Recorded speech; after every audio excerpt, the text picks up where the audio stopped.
साधु और चूहे। एक नगर के मंदिर में एक साधु रहता था। वह साधु बहुत ही अच्छा था, जिसे लोग खूब पसंद किया करते थे। वह हमेशा भगवान की पूजा में लगा हुआ होता था और खाली समय में लोगों को धर्म और ज्ञान की शिक्षाएं देता था। जब कभी भी लोग उनके पास जाते तो उन्हें दान दिया करते। दान में उन्हें अधिकतर लोग खाने पीने की सामग्री दिया करते। वह खाना खाकर बचे हुए खाने को ऊपर टांग दिया करते थे। उनका जीवन ऐसा ही चल रहा था और वह खुश थे। एक दिन जब उन्होंने खाना खाकर बचा हुआ खाना ऊपर टांग दिया तो अगले दिन उन्होंने उठकर देखा कि उनका रखा हुआ खाना वहां से गायब हो चुका था। वह वहां नहीं था। ऐसे में वह सोचने लगे कि उनका रखा हुआ खाना कहां गायब हो सकता है। अब उन्होंने विचार किया कि वह फिर से खाना टांगकर उसकी निगरानी करेंगे।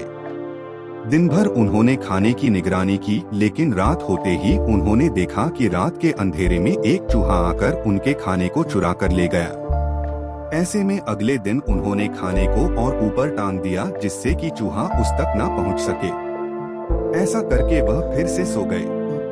लेकिन अगले दिन वह चूहा फिर से आया और इस बार चूहे ने देखा कि खाना ज्यादा ऊंचा है। तो चूहे ने जोर लगाकर छलांग लगाया और खाने तक पहुंच गया। इस बार भी वह खाना चुरा कर ले गया। यह सब देखकर वह साधु परेशान हो गए। चिंतित होकर वह मंदिर गए। जब वे चिंतित होकर वहां बैठे हुए थे, तभी उनके पास एक ब्राह्मण आया और उनसे पूछा, क्या बात है, आप बड़े परेशान लग रहे हैं। उस ब्राह्मण के सवाल पर साधु ने उन्हें सारी बात बताई। यह सब बातें सुनकर वह ब्राह्मण सोचने लगा कि वह चूहा इतना ऊंचा छलांग कैसे लगा सकता है। तब दोनों ने निर्णय किया कि वे दोनों उस चूहे पर नजर रखेंगे। तभी वह चूहा मंदिर आकर वहां से सामान चुराने लगा। दोनों साधु और ब्राह्मण उसका पीछा करने लगे। पीछा करते करते उन्होंने देखा कि वह चूहा सारी चीजें अपने बिल में ले जाता था। उसका बिल मंदिर में ही था। ऐसे में जब वह चूहा अपने बिल पर मौजूद नहीं था, तब ब्राह्मण और साधु ने उसके बिल को खोदा। उन्होंने देखा कि उसके बिल में बहुत सारा सामान था। इतने सारे सामान को देखकर ब्राह्मण ने कहा, तो इस वजह से उस चूहे का आत्मविश्वास इतना ज्यादा है।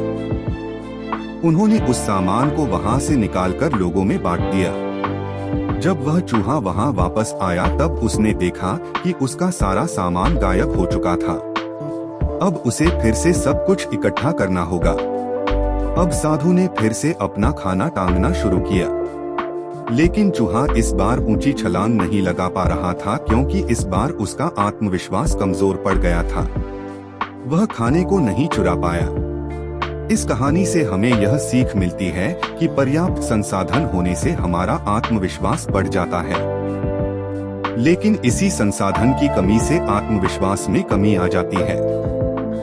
ऐसी और कहानी के लिए हमारे चैनल कहानी की दुनिया को सब्सक्राइब करें।